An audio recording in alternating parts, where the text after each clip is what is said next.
bahagia sekali bisa diundang barengan sama Bapak Firda Dimas. Dan ini juga salah satu kesempatan yang sangat luar biasa buat saya sebagai generasi milenial bertemu dengan generasi kolonial. Ada apa dengan generasi kolonial dan milenial? Langsung aja kalau gitu, ini dia Pak Firda Dimas. Halo Pak Firda. Selamat siang Bapak, apa kabar Pak? Baik. Alhamdulillah baik ya. Ini di masa PPKM seperti ini kita sudah mematuhi protokol kesehatan, dan pastinya juga di masa Covid ini jangan lupa vaksin ya untuk semuanya. Dan pastinya juga untuk di PPKM kali ini juga kayaknya banyak kegiatan-kegiatan produktif yang dikerjakan oleh saya, oleh Pak Firda, betul ya Pak ya? Nih kalau mungkin bisa dilihat ada sesuatu yang berbeda di meja kita hari ini.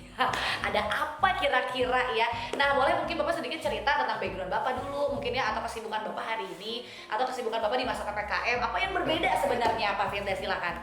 Ya, kalau terima kasih nih. Ya, terima kasih Pak Firda. Dan teman-teman semua. Jadi hari ini mungkin kalau saya cerita ada beberapa yang sedang dikerjakan. Jadi kalau karir profesional saya kan di kebandarudaraan ya. Jadi terakhir saya di BIJB membangun bandara di Kertajati. Dan sekarang saya di Halim ya, di Bandara Halim.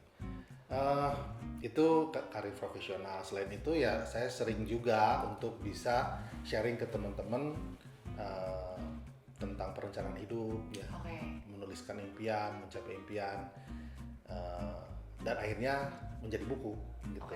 Buku yang pertama tentang Make Your Dream Come True, dan ada buku yang baru nih yang sekarang akan disampaikan. Nah selain itu juga ada beberapa aktivitas yang dilakukan ya, saya senang-senang aja gitu kan.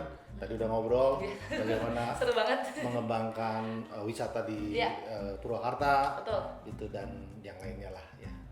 Mungkin gitu. Jadi banyak banget kegiatan yang Pak Firda lakukan di masa PPKM ini gitu kan. Apa yang berbeda bangetnya nih Pak dari masa PPKM dan sebelum PPKM kan? Mungkin apakah dari secara digitalnya Bapak mulai terasa, aduh kayaknya gue kepaksa harus ikutan nih untuk perdigitalisasian ini gitu. Menurut Bapak gimana Pak?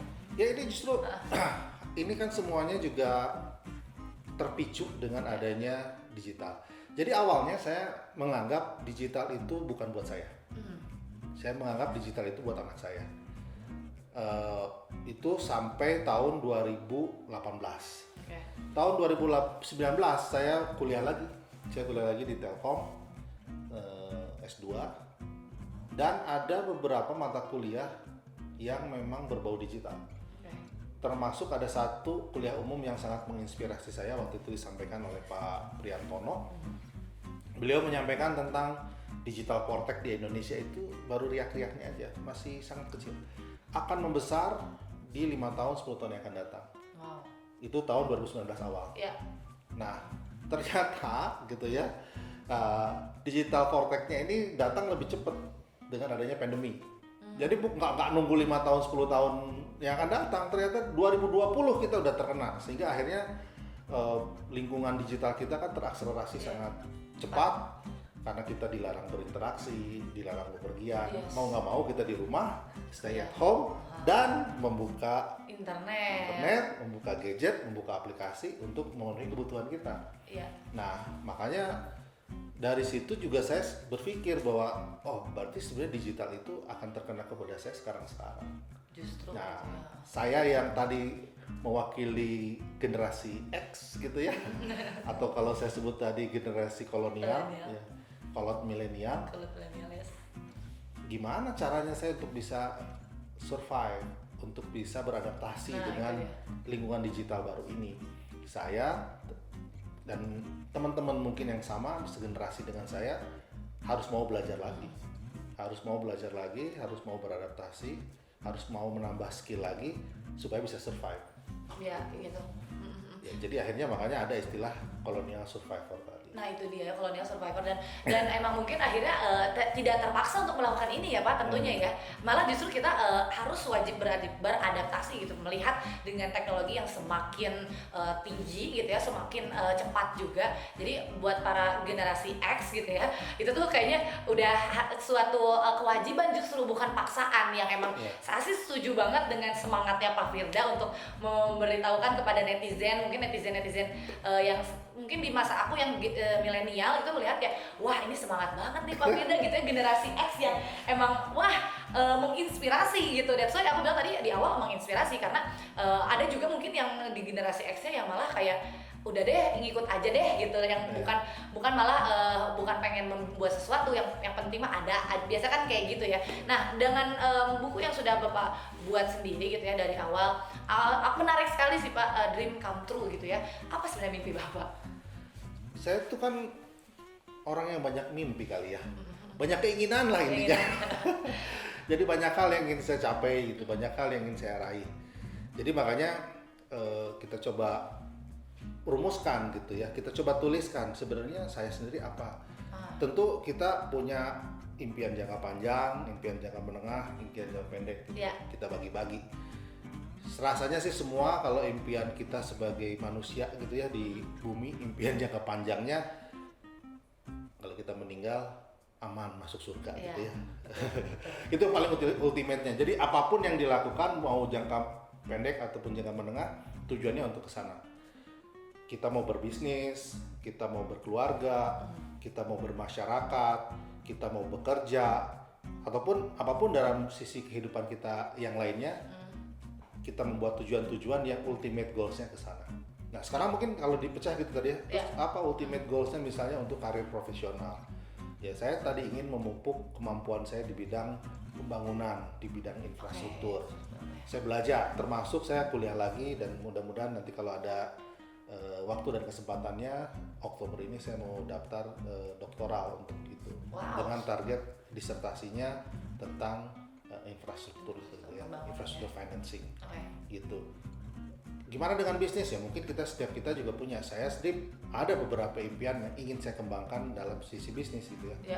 Supaya intinya kan sebenarnya kita dikasih kemampuan, kita ingin explore kemampuan itu seoptimal mungkin supaya jangan nganggur. Yes, itu banget Pak, produktif. Supaya produktif, waktu-waktunya produktif.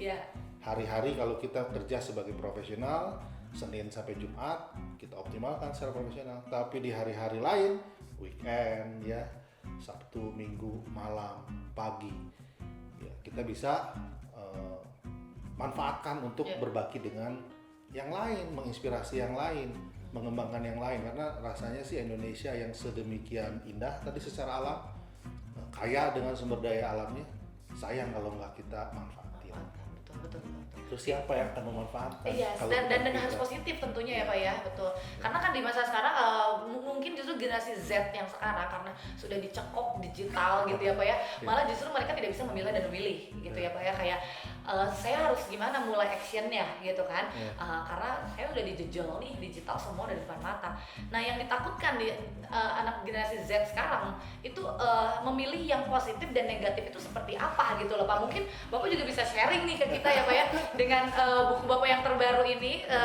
Sebelumnya congratulations atas peluncurannya Life Planning ya Pak, ini kan merencanakan masa depan di era disrupsi digital dan pandemi. Mungkin ini juga salah satunya kalau emang generasi Z agak kebingungan, bisa nggak sih Pak untuk ada jawabannya di dalam buku ini gitu Pak? Ya sebenarnya kan buku ini bukan hanya untuk generasi tertentu ya.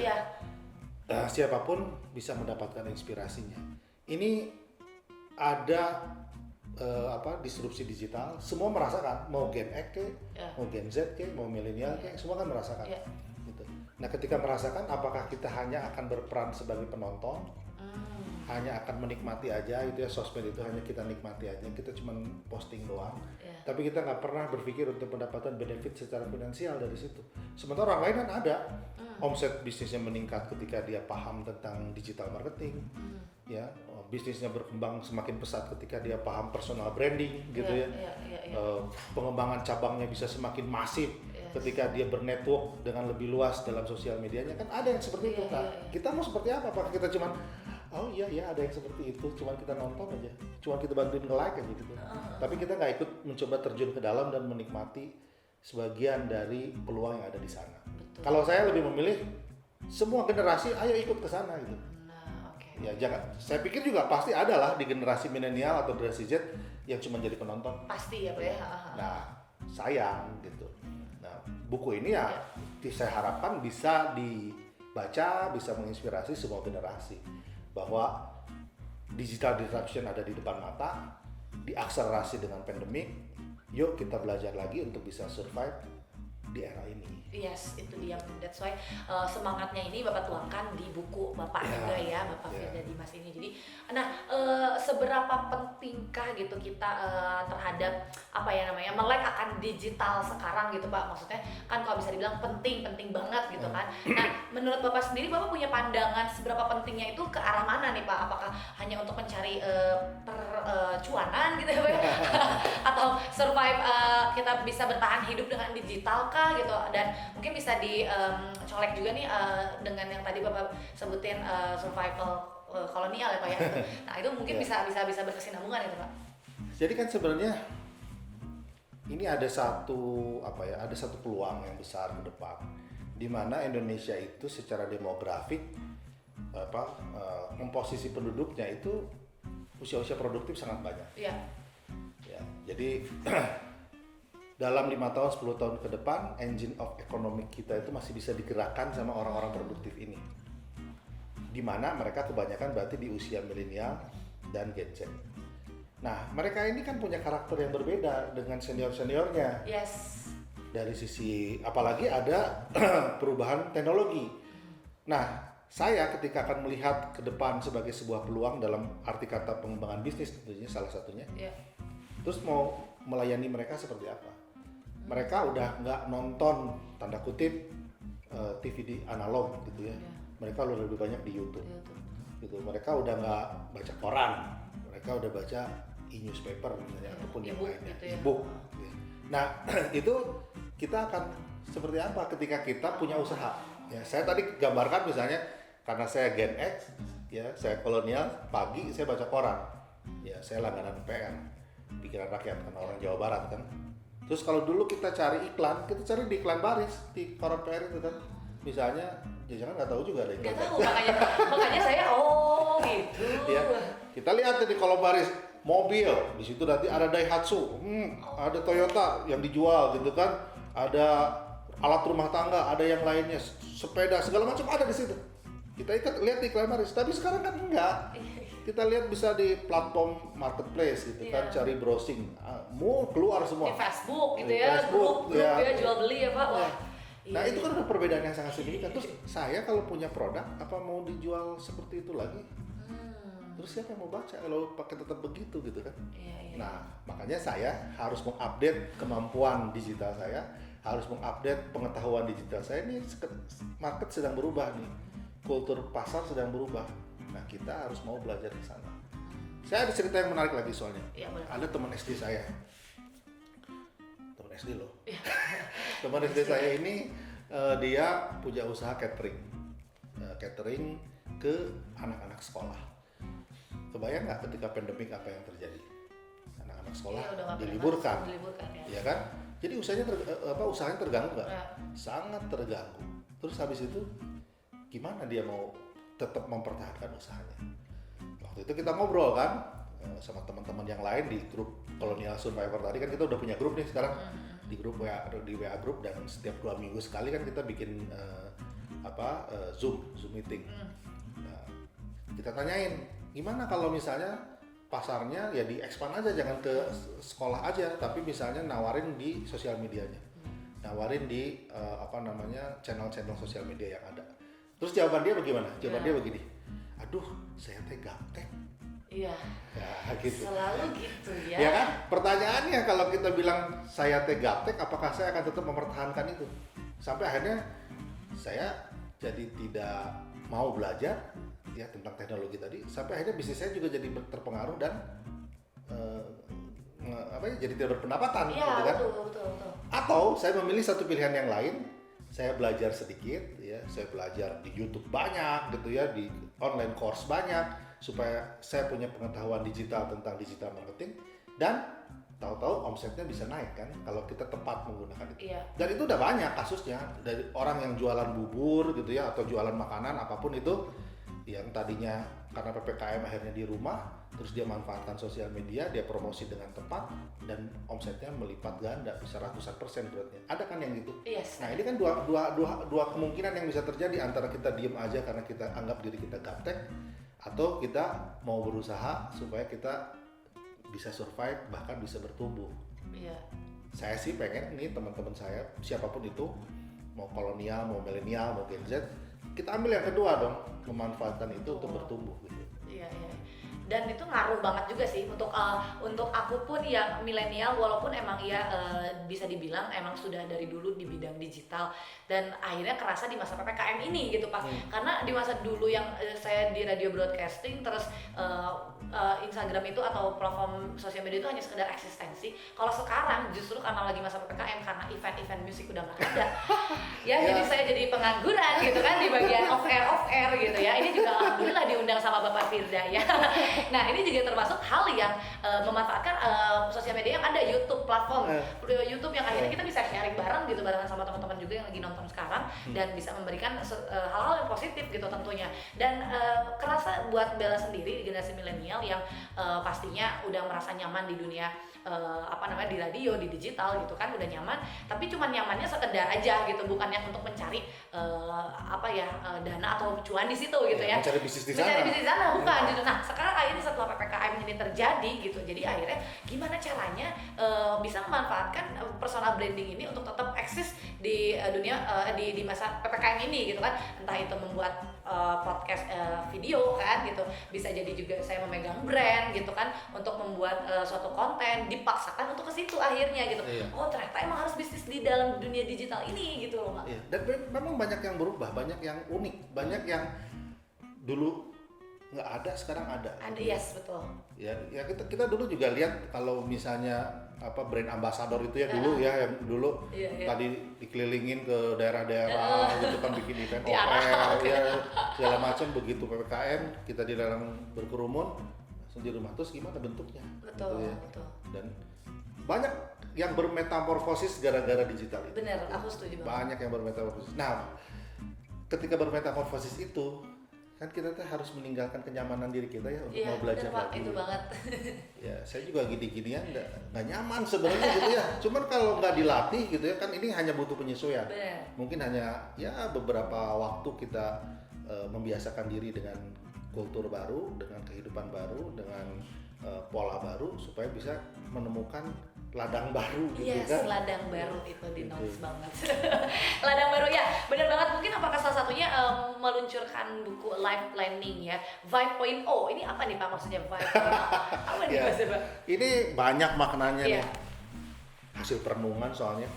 Kita coba cek ya, kita akan bedah untuk bukunya sendiri ya. Jadi pertama, life planning itu kan perencanaan hidup. Iya.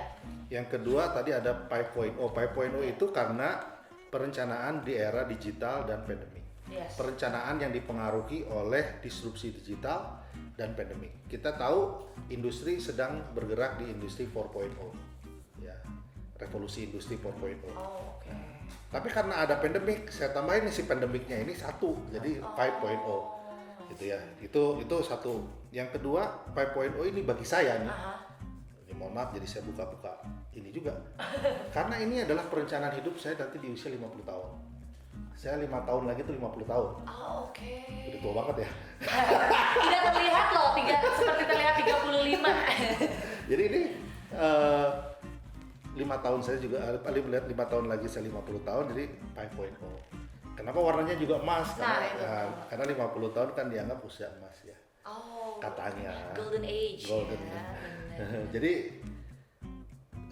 itu filosofinya. Tapi intinya sih di dalam buku ini kita ingin sharing kepada teman-teman semua, karena ini pengalaman pribadi gitu ya, dan pengalaman pribadi bagaimana ketika membuat perencanaan hidup yang tadinya mungkin 10 tahun yang lalu kita masih bisa secara konvensional, konservatif merencanakan, ternyata sekarang saya butuh penyesuaian dengan adanya digital disruption. Oke. Nah, makanya perlu belajar beradaptasi lagi. Ya, oke. Nah, berarti ini kalau kita cuma sebagai penikmat mungkin nggak perlu. Iya. Kalau kita cuma di sosial media sebagai penikmat atau di digital ini kita sebagai penikmat mungkin kita nggak perlu. Tapi karena saya pengen jadi penikmatnya, pengen menjadi pelakunya, pengen jadi pemenangnya, pengen jadi pebisnisnya, ya saya harus belajar. Oke. Ini sebenarnya menarik banget life planning. Jujur, aku adalah orang yang terplanning juga Pak. Karena abang anaknya ambisius juga. Jangan-jangan kita punya kelahiran yang sama Pak, bulan Maret. Bapak bulan berapa Pak? Biasa kalau zaman sekarang zodiak ya. Anak milenial ya. Saya September. September ya Pak ya. Oke, jadi biasanya aku tuh tergantung sama angka apa. Angka itu targetnya itu adalah di usia. Iya, betul. Aku punya planning, menurut Bapak itu salah nggak sih Pak? Enggak, kalau saya justru ada yang menarik tuh begini. Saya awal pertama kali belajar perencanaan hidup itu tahun 2000. Oke. Jadi saya kan sekolah penerbang. Saya lulus tahun 98. Ketika lulus tahun 98, saya seharusnya udah masuk ke Garuda kan. Oke. Nah, ternyata tahun 98 karena krisis Garuda itu menghentikan rekrutmen. Terus akhirnya saya balik ke Bandung, kuliah lagi di Unpad. Nah, ketika kuliah lagi di Unpad, saya menemukan satu saya ikut pelatihan. Terus saya di pelatihan itu saya diajarkan untuk membuat perencanaan hidup. Baru tahu saya di situ bahwa hidup itu harus direncanakan. Yes. Ya, bahkan yang paling menyentuh tuh waktu itu disampaikannya bahwa perencanaan hidup itu bagian dari keimanan kita kepada Tuhan. Jadi bagian dari kita iman kepada takdir itu adalah merencanakan buat diri kitanya sendiri, karena kita nggak pernah tahu sih takdirnya itu seperti apa gitu. Ya. Bella tahu gitu takdir Nggak Bella tahu, nggak tahu kan? nggak tahu. Karena nggak tahu kita desain, kita rencanakan, kita impikan gitu. Nah, dengan seperti itu tuh sebenarnya itu bentuk dari keimanan kita kepada Tuhan. Ya kan ada, kalau dalam agama Islam ada hadis Tuhan itu, Allah itu sebagaimana prasangka dari hamba-hambanya. Nah, kita tuh berprasangka apa kepada Allah? Saya sih berprasangka baik. Allah akan memberikan rahmat dan kasih sayangnya, rezekinya yang banyak gitu ya, yang berlimpah, usahanya yang banyak, keluarga yang baik, teman-teman yang baik. Ya kan gitu kali ya, kehidupan yang enak, mobil yang tinggal milih. Gitu ya. Belanja yang tinggal ngambil gitu, nggak usah mikir harga. Kan rasanya pengennya sih kayak gitu. Bisa berbagi juga. Kalau harta kita banyak, tentu bukan harta banyak, berbagi mah nggak berkaitan dengan harta banyak, sedikit juga Bisa berbagi. bisa berbagi kalau mau mah. Ya, punya jiwa berbagi kan gitu ya kali kehidupan. Nah itu tuh diimpikan gitu. Jangan cuman sekedar ngikutin aja kehidupan kita kayak ya daki gitu. Nah, bahaya kalau bahasa Sundanya mah ada kumaha engke. Nah, Tapi harusnya dibalik engke kumaha. Nah, gitu ya, Pak. nah, Gitu apakah itu ambisius? Saya pikir enggak. Saya pikir enggak gitu ya. Jadi misalnya tadi kita berupaya secara keras mencapai impian kita, apakah itu ambisius? Saya pikir enggak. Itu memang yang seharusnya dilakukan. Oke, iya. Kalau saya pikir nanti yang dibilang ambisius itu kalau dimanfaatkannya atau dipergunakannya dengan tidak baik. Ya misalnya berbisnis karena ambisiusnya jadi melanggar aturan. Kalau menurut saya itu yang kurang tepat. Tapi dari sisi bahwa kita punya impian dan ingin dicapai, harus ambisius, ya sudah Seharusnya justru itu ya Pak ya. supaya kita mengeluarkan seluruh potensi yang kita miliki untuk mencapai itu. Bayangin kalau nggak punya gitu kan? Rebahan, aja tiduran. Ada soalnya yang gitu, banyak lah yang bisa menuliskan impiannya, tapi pas mau mencapainya kehilang. Nanti dulu, tunda lagi, dan menunda itu nggak kerasa, tahu-tahu udah sebulan, 2 bulan, setahun, ternyata udah 1 tahun ya, padahal itu rencana saya 1 tahun lalu, tapi nggak pernah saya kerjain. Kenapa? Ditunda. Nah itu ya sifat jelek juga ya, menunda kebiasaan buruk ya Pak. Iya, jadi ambisius harus nggak? Harus. Soalnya aku pernah diginiin Pak, Bella mah ambis pisan orangnya teh gitu. Sampai suka nggak mikirin lingkungan sekitar kanan kiri teh, nggak pernah dipikirin gitu. Pertemanan jadi lupa lah segala macam, saking berarti fokus pisan sama apa yang Bella kejar gitu. Nah kalau Bella ngerasa ini adalah hal positif, ya pasti akan Bella kejar gitu ya Pak ya. Beda lagi ketika udah lagi ambisius terus tiba-tiba melenceng ke kiri, nah justru itu menurut Bella salah. Jadi Bella harus balik lagi ke ambis Bella yang itu gitu. Yang penting sih tadi kalau saya, makanya dalam perencanaan hidup itu ya, kalau di buku saya sampaikan, kita tuh ada 7 aspek dalam kehidupan yang perlu kita rencanakan, bukan hanya masalah karir. Gitu. Ada karir iya, ada keluarga juga, jadi jangan lupa karir tinggi, keluarga acak-acakan kan sayang. Buat apa sih? Gitu. Karir tinggi, keluarga, kesehatan, pendidikan gitu, itu perlu direncanakan juga. Semuanya ya Pak ya, jadi nggak hanya kerja ya. Secara spiritual juga seperti apa, itu perlu direncanakan. Jadi makanya tadi kalau dibilang ambisius hanya kepada satu bidang, bisa jadi karena mungkin kita melupakan aspek yang lain. Tapi kalau kita secara komprehensif menggabungkan seluruh aspek kehidupan kita dalam satu kesatuan rencana, ya kita mah pastilah menurut saya baik lah. Iya. Mencapai target bisnis oke, dengan keluarga baik, dengan tetangga oke, dengan keluarga besar oke, dengan lingkungan oke, kenapa enggak kan? Iya. Dengan teman tetap berteman dengan baik, tetap terperhatikan, teman yang kekurangan tetap kita bantu. Harus dipikirkan semuanya sih kalau saya. Itu yang mungkin yang sulit untuk generasi milenial sekarang, karena kebanyakannya mikirnya ya udah yang penting udah punya gaji gitu ya. Udah punya gaji yang penting ada gitu ya kan. Nah, justru tantangan-tantangan lainnya yang tadi yang disebutin sama Pak Firda juga ya, dari mulai keluarga diperhatiin dong gitu ya. Pertemanan, spiritual dan lain-lain, justru itu yang susah ya. Nah, kalau menurut saya tadi bukan susah, itu perlu dilatih. Dilatih ya Pak ya, betul. Karena kan sebenarnya konsentrasi kita bisa kok. Kita bisa membagi konsentrasi kepada itu semua. Asal kita punya waktu untuk mengevaluasi itu, merencanakan itu dan mengevaluasi itu. Ini kadang-kadang yang suka nggak ada di situ. Kita bisa merencanakannya, lupa mengevaluasinya. Jadi saya suka menyampaikan ke teman-teman tuh gini, suka aneh ya saya tuh. Kalau kita di lingkungan kerja, perusahaan bikin rencana jangka panjang, rencana bisnis gitu ya, rencana keuangan, kan dibikin tuh setiap tahun, ada auditnya bahkan, ada monitoring evaluasinya. Tapi begitu itu diimplementasikan ke dalam diri kita, kok nggak ada. Secara pribadi kita membuat perencanaan hidup buat diri kita, ada nggak? Membuat perencanaan keuangan buat diri kita, ada nggak? Jangan-jangan enggak gitu. Tadi kalau buat perusahaan kita buat, buat pribadi kita enggak. Ya, seharusnya mah menurut saya baik pribadi, perusahaan, lingkungan segala macam kita buat. Nah itu tuh cuman kita butuh waktu beberapa saat untuk merencanakan, ya, beberapa saat untuk mengevaluasi. Jadi kadang-kadang kalau saya pribadi kita manfaatkan misalnya waktu pagi hari gitu ya, di sholat subuh kita buat perencanaan. Nanti besoknya gimana aktivitas hari ini, seminggu gimana aktivitas hari ini, sesuaikan dengan yang kita ingin capai. Sebulan bagaimana capaiannya, tercapai nggak? Kalau nggak tercapai kenapa? Apa yang perlu dievaluasi? 3 bulan gimana? Nah kadang-kadang kita terlupa ya kayak gitu, nggak meluangkan waktu untuk melakukan itu. Padahal paling butuh cuman ya 30 menit lah sehari. Karena zaman sekarang tipikal dadakan kali Pak. Karena yang udah digoreng dadakan pasti 500-an. Enggak. Kalau saya lihat sekarang itu karena banyak pengalih perhatian.